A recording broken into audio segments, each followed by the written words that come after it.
That was not necessary. That was not necessary for me to witness this late at night. I just didn't need to do that. Not at, past 12 in the morning. I don't need to witness a walk-off home run. Just my personal opinion. Just is. What's going on, everybody? Welcome back to TTP Sports. And the Phillies drop game 2 in Arizona by a score of 3-2. They get walked off in the bottom of the ninth inning by Del Castillo, on the first pitch.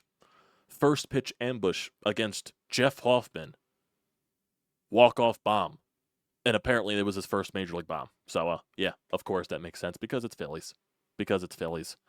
So, as a quick summary of this game, offense was absolutely dreadful. They were getting shredded up by Nelson, making him look like Roger Clemens 2.0. Nelson has solid numbers. He's not as good as he was on the mound tonight. They made him look like he was way better than he actually was, in my honest opinion. Way too many strikeouts, way too many ugly at-bats, just not much going on, I guess, the hitting side. They only had 5 hits tonight, the Phillies did. Only 5 hits. Thank the Bryce Harper for getting you back into the game, cutting it down to 2-1 with a solo shot. And then Johan Rojas, after, Nick Castellanos works a walk and then the next couple of guys get out, Johan Rojas drives the ball off the left field wall, takes a little carom off, and it's with 2 outs. So Nick Castellanos is running on contact, and thank the Lord that he beat the throw home, and he was safe, and the ball game was tied. Sadly, Kyle Schwarber was not able to do anything there with a runner on 3rd and 2 outs. Could have given us the lead there going into what would have been the bottom of the 8th inning at that point. Yeah, that stings. That stings. This one goes on the offense. As frustrated as Zach Wheeler made me in this game, because I thought he battled a little too much, for my honest opinion, allows that first run to score in the bottom of the 1st inning. When you have Josh Bell down 0-2 in the count with 2 outs, he throws him a beat ball right down the middle of the plate, and Josh Bell hits a single to extend the inning, and then, of course, a bloop that just lands in the perfect spot of left field between Trey Turner and Brandon Marsh, and, of course, a run scores because of that.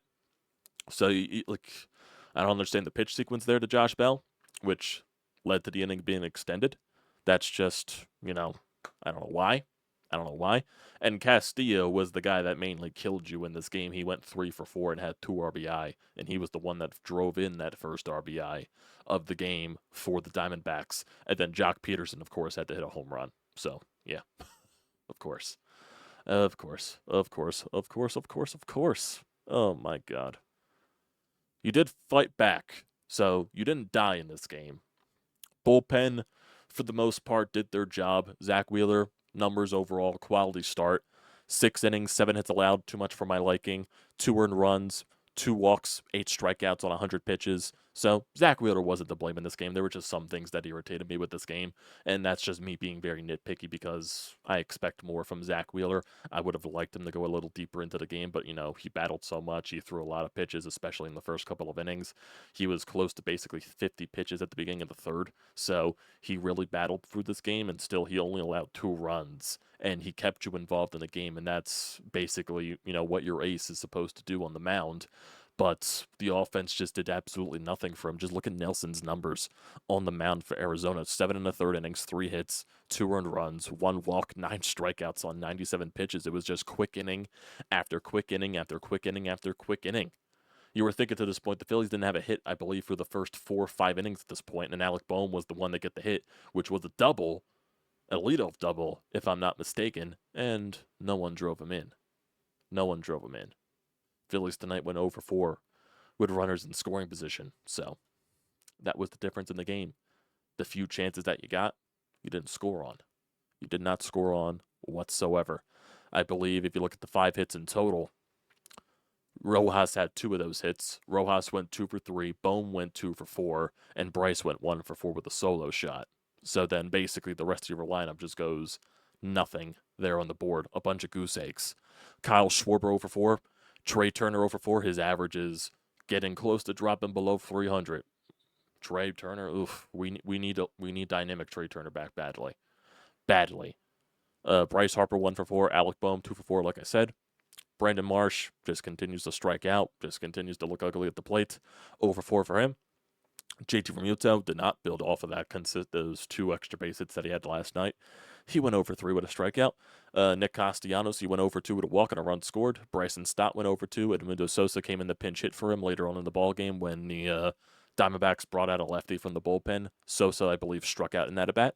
And then Rojas went 2-for-3 with an RBI. So Rojas, in the past 3 games since being forced back into the lineup because of the Austin Hayes injury, and we still don't know the extent of the Austin Hayes injury. The Phillies made a bunch of announcements today, so they're basically comparing Hayes' injury to what Brandon Marsh had, and Brandon Marsh missed at least 10, 12 days with his hamstring injury, so that's probably the extent of what Hayes is right now. And there was also an announcement that Taijuan Walker is expected to make his first start back in the rotation on Tuesday when they come home and play the Miami Marlins, so joy. Can't wait for that. Can't wait for that whatsoever. It's offense is the reason why you lost this game. That is the bottom line. You got dominated by Nelson out there. And Nelson, like I said, he's not a world beater. His numbers are solid. No, actually not. His numbers are not solid. He's got a 4.51 ERA on the year. 4.51 ERA. And I'm sure that ERA went up after today's game. And I think he came into this game with above 350 ERA. So I'm assuming those 2 runs escalated that much, which is weird. So I guess he hasn't pitched much this year, to my recollection, I guess. But can't get dominated that badly by Nelson. We just can't. Just can't. It's unacceptable, in my honest opinion. Especially with the way that you've been swinging the bats the past couple of days. I would think that, go out there and swing it. And now you got to win the last 2 games. It's mandatory. Instead of winning the first 2 games and, setting yourself up, okay, and then you just got to win one of the next 2. Nope, now you got to win the next 2. Can't split the series. You can't lose this series. Demanding it. Sorry. If, I can't have this team has been playing 500 baseball for so long. If you split this series, you end up going 5-5 on this road trip, exactly 500 baseball. I'm not expecting 500 baseball because that's what I've been given for the past couple of months. That's what this team has been playing like. And yeah, I know there's stats out there that show the top 4 teams in baseball have been playing below 500 combined. The Phillies, the Orioles, the Guardians, and the Dodgers, those teams. So yeah, I understand that a lot of the other top teams in baseball are going through, for some reason, all ruts at the same time. It doesn't make it feel any better. It doesn't make it any more acceptable that, this is just baseball. This happens. I believe you're a good team. I know you're a good team. Play like you're a good team. Please.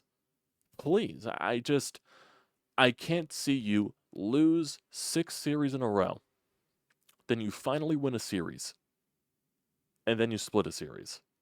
I don't care that the 4-game set. I don't care that 4-game sets are hard to win series with. You gotta win a series.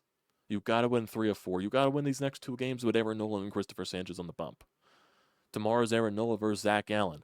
And I know the Phillies have been good in the career against Zach Gallen, but that's not guaranteed with the way this offense has been. I know they've had a pass good before tonight. They've had a pass good couple of games, but that can go away on a dime with this team. So they need to win tomorrow. And yes, Aaron Nola needs to have a good game. Aaron Nola does need to have a good game. That is 100% needed. And when was the last time Aaron Nola pitched? I believe that was the first game against the Dodgers, if I'm not mistaken, where he let the 4 runs in the 2nd inning. Like I said, it wasn't fully his fault in that game, but still, it was part of the issue, but it wasn't fully to him because the offense was just that egregious as well on that first game against the Dodgers. So, we need a good Aaron Nola tomorrow. Quality start Aaron Nola. I would like to see a version of Aaron Nola where he goes 7, 8 innings, where he just looks special out there on the mound. But right now, it's not guaranteed with this team. It just isn't. It just isn't. So, I need to see it in order to believe it. In my personal opinion, I'm going to be pissed. I'm going to be really pissed if you lose tomorrow, then you end up splitting, because there's going to be so many Phillies fans that'll be fine with splitting this series. So many Phillies fans that'll be fine splitting this. And I think that's idiotic. I think that is a terrible mindset to have, because they've been giving us 500 baseball for so long. Why would I be acceptable of 500 again? of a 5-5 road trip. I understand there's baby steps. There's time to get out of this whole rut. They've been in a rut for so long. Get the fuck out of it. Figure it the fuck out at this point. And I do think they're more to figuring it out than not at this point. I just need to see consistency. I can't have, a couple of 3 games in a row where your offense looks solid and then you just lose a couple. Like you won 3 in a row. I can't have you lose 3 in a row after that because that negates everything. What you just built on. You lose 1, you win 3 in a row, you lose 1, go back on another 3-game winning streak. You got to win this series. It's just mandatory. It is mandatory. Like, sir, if you just go through this game, look at how many 1, 2, 3 innings the offense had. Top of the first inning, 1, 2, 3. How many pitches did Nelson throw? Not that many. Not that many. He threw 9 pitches. He threw 9 pitches and threw 1 ball. Top of the second inning, go down 1, 2, 3. Bohm had a very long at bat. Marsh had a 6-pitch at bat, but still, nothing happened. Top of the third, go down 1, 2, 3. Top of the fourth, go down 1, 2, 3. Top of the fifth, Bohm had double. That was your first hit of the game, and then the next 3 guys struck out. Top of the sixth, you went down 1, 2, 3 technically after a Rojas single, but Schwarber grounded into a double play. Then top of the 7th inning, Harper had the home run, but the other 3 guys struck out, Turner, Marsh, and Bohm. Top of the 8th inning, Castellanos had that walk, and then Sosa struck out, and Rojas hit that double, but then Schwarber struck out. Schwarber had some ugly strikeouts in this game. Very ugly. There were some high pitches. There were a couple of people in this game. Like, I don't understand. I understand the appeal of a high fastball, but when the fastball is this high, why are you swinging at it? Why are you swinging at it? That's just something I don't understand. With baseball players in general, that's not just the Phillies, but baseball players in general. The appeal of that high of a fastball. Honestly, Matt Strahm went through a scare with Ketel Marte. Ketel Marte crushed the ball insanely foul. It went deep, but it was foul, thank God. So you got away with 1 there, but fucking, of course, the 1 pitch that Jeff Hoffman threw tonight ended up going into the seats for a walk-off bomb. And that was the guy that killed you tonight, was Del Castillo. Was he just called up? Yeah, he was basically just called up. He played one of the games against the Guardians, and today he went 3 for 4. Jesus. I know your other saving grace for tonight was that both the Braves and the Mets lost. From the looks of it, the Braves lost their first game against the Colorado Rockies, and it looks like the Mets lost to the Seattle Mariners. So, in turn, yes, that does help you. Braves lost 6-5, and the Mets lost 6-0. So, in terms of the standings, you're basically in the same spot that you were yesterday. 8 games ahead of the Braves, 8 games ahead of the 8 games ahead of the Mets, 8.5 ahead of the Braves. 69-47, you're 22 games above 500. Got to keep winning here. Just got to keep winning. It's got to do it, man. You got to do it. Got to do it. It's annoying. It definitely is annoying when they lose this time. Like, even though this is the first time I believe they've allowed a walk-off home run this year from my recollection. But I just hate when the offense goes this bad against the guy that they shouldn't be going down this bad against. You know what I mean? When they get shut, it's like you shouldn't be getting shut down by Nelson, in my personal opinion. I want to look at Nelson's numbers overall. So before this, okay, so after he's 8-6 with a 4.51 ERA, win-loss record doesn't mean anything in this league anymore. It really depends on your numbers and everything else. So 4.51 ERA, 1.32 WHIP. So look at his months basically throughout the rest of the season. So in April, he had a 4.6 ERA. In the month of May, he had a 6.93 ERA. In the month of June, he had a 5.20 ERA. July, okay, he had a good July with a 2.41 ERA. And so far in the month of August, he has a 7.20 ERA, but I'm not sure if that's granted with the Phillies game right here. So yeah, he had a good month of July, but the rest I'm looking at this is a 6.20 ERA, a 6.93 ERA, a 5.2 ERA, and a 4.6. You should be hitting this guy. You should be hitting this guy. Just look at some of his starts here. 4 earned runs, 3 earned runs, 4, 3, 8, 4, 5, 6, 4, 3. You should be hitting this guy. You should be hitting this guy. And you just didn't. And you just did not. So that's the really annoying thing right there. It just is. I don't think there's anything here on the Twitterverse. Not entirely sure. What else is there? Yeah, everyone's going to keep saying, oh, the positive note, the Mets and the Braves lost. Whoa. Whoa. Yeah, you're catching a break. That's really the only thing that's preventing this division from being any closer than it should be at this point with the rate that the Phillies have been losing. The rest of the division is not that good. The Braves are depleted with injuries, and they're losing a bunch of games. How many games have they lost in a row now with this game that was lost to the Rockies? They've lost 6 in a row. They've lost 6 in a row. I think they just lost Lopez now for an extended period of time. So they're depleted with injuries. And their offense just isn't the same as it was last year. And granted, that was going to come back down to earth, and also that's combined with not having Acuna and not having Albies. But and they don't have Strider either for their rotation. And their rotation has just been depleted with injuries in general. Their entire team has just been depleted with injuries. They're just not stacked. They're just not up to strength with all those bodies missing, and that is going to affect you. So, and that's the reason why they're out of the playoffs right now, currently.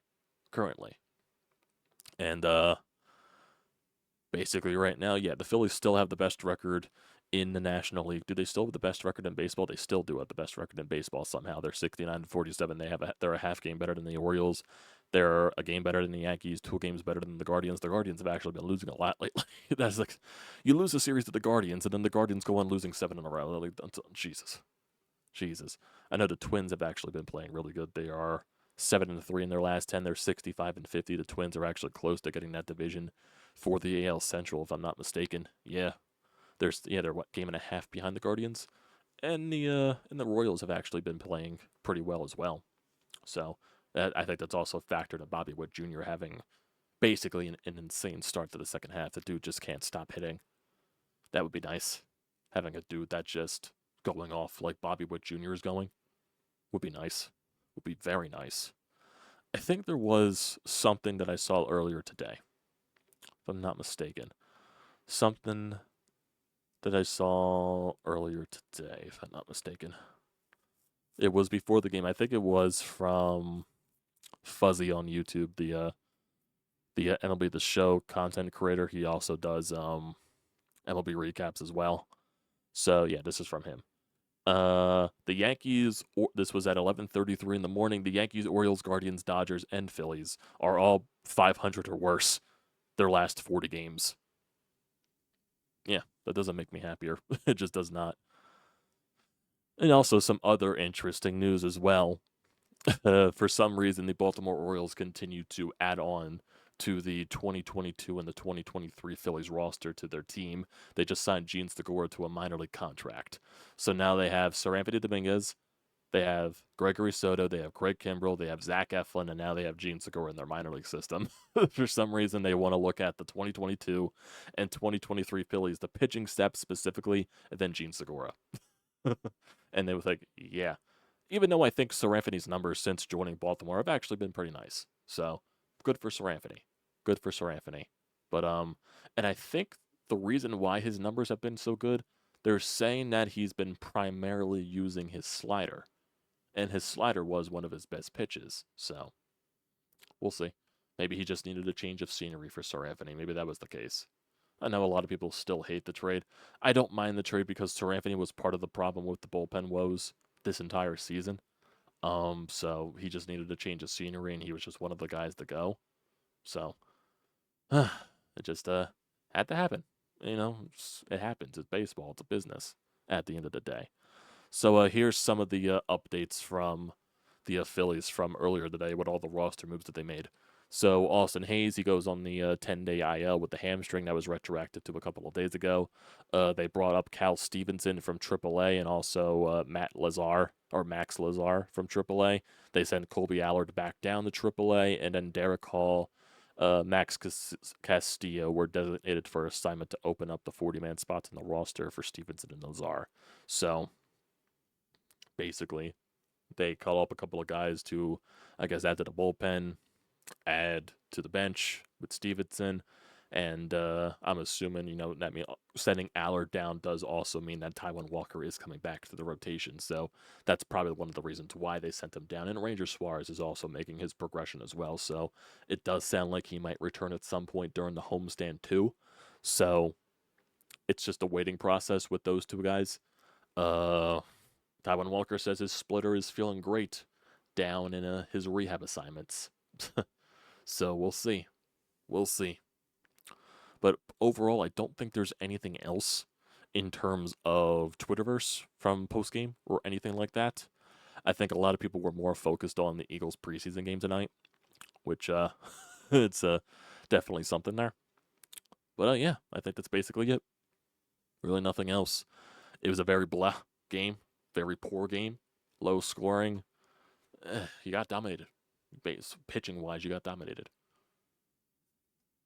You gave up 3 runs at the end of the day, and yes, one of those runs ended up being the walk-off solo shot, but you gave up 3 runs, you only scored 2. So this game goes on the offense. You only had 5 hits in total, and you did have chances with runners in scoring position. It was very minimal, but you had chances.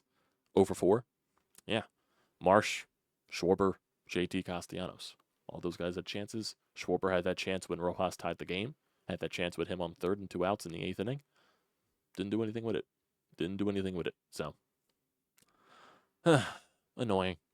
You better win tomorrow. So, we'll see. It's Aaron Nola versus Zach Gallen, and then Christopher Sanchez on Sunday. I still believe it's to be determined for the Diamondbacks, if I'm not mistaken. I think it's still to be determined, if I'm not mistaken. I might as well check on MLB.com as well, just to see if they have anybody announced. Yeah, because right now on ESPN it says to be determined. But let me see if it says anything with MLB.com, if they got anybody there. Like I said, tomorrow, Aaron Nola, Zach Gallen. Aaron Nola's 11-5 with a 3.54 ERA, and Zach Gallen's 9-5 with a 3.75.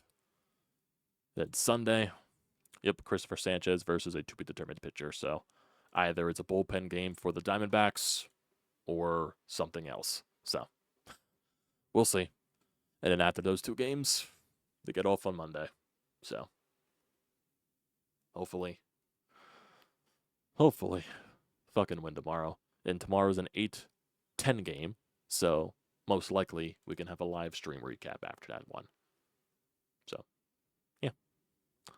Well, I think that's about time to end it here. No voicemails on the Anytime hotline. Understandable because it's so late. Probably not many people stayed up to watch it. So, thank you to people that tune into this, because I think around the time I'm posting this, probably will post it in the morning again. So, you're viewing this, whenever you wake up between the times of 8 and 10 a.m. So, appreciate you guys for tuning in when you do. Don't forget to drop a like, and also don't forget to leave a comment as well. I like to see all of those. Don't forget to hit that subscribe button. It does me a great deal of service. Also use the code TTPSPORTS. $20 off your first purchase at SeatGeek. A great deal. Do not pass it up. So, yeah. This game sucks. That's the bottom line there. Thanks, guys, for tuning in. I'll see you next time.